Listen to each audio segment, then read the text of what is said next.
क्या नालो शायद तव्हांजो? उज़ैर उसे जाते जलपानी जी जलपानी छा मसलो थियो आहे? मसलो इहो आहे बनी तो बीच भराइण वियो शाम जे टाइम जो टे मोटरसाइकिल हुया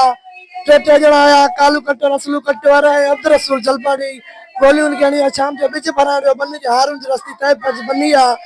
बनी ते बीच भराइण काल आई थी भाऊ तालिब हमरा मोए पिया तय पर कालू कटो वारो चई मां मारा त मां इहे हमरा तव्हांजो नालो शायद जो कुमार जी अरबेलो जलपानी जी जी हाँ अरबेलो इनके बावजूद पैरों भी कालू कटो से बाबूर से बैठना मारे हुआ हाने ये भी पान बस ही काल करे चीज भी अभी मारो निकतो तो वना अब्दुल रसूल जलपानी सिपाही आ वो भी अब्दुल रसूल जलपानी सिपाही कालू कटो और रसूल कटो और पे मोटरसाइकिल अंते हुआ टे जना होया। अच्छा वाकई के बाद पुलिस पहुंची या तो आप आया है लाश असा पान खड़े को भी जाहिर न होयो हिन ताईं कोई ना को इन वक्त को जाहिर भी ना सही अस्पताल में बिठा को इन वक्त आयो भी ना है असा लाश पान खड़ा है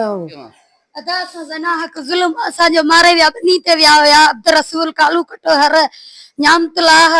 ये मारे विया असा जो हिकड़ो ॼणो हुयो बनी खां अचे पियो असा सा मारे विया असा जो अकेलो हुयो जे में फायरिंग थी असा जा वनी पुगा ते है पूरो हुयो असा अस्पताल पर आया से पुलिस ने खणी थे अस्पताल में अमी हिनमल मां पाण अस्पताल पहुतो आया वाकई का बाद पुलिस पहुती या मालकी का पुलिस कई है तो या पाण लाश खणाया असां जी पुलिस दुश्मन आहे असां जी इंसाफ नथी करे अदा नथी करे असा जुल्म ना कसा इंसाफ थियो बने कालू कटहर अब्दुल रसूल जलपानी असली जो कटहर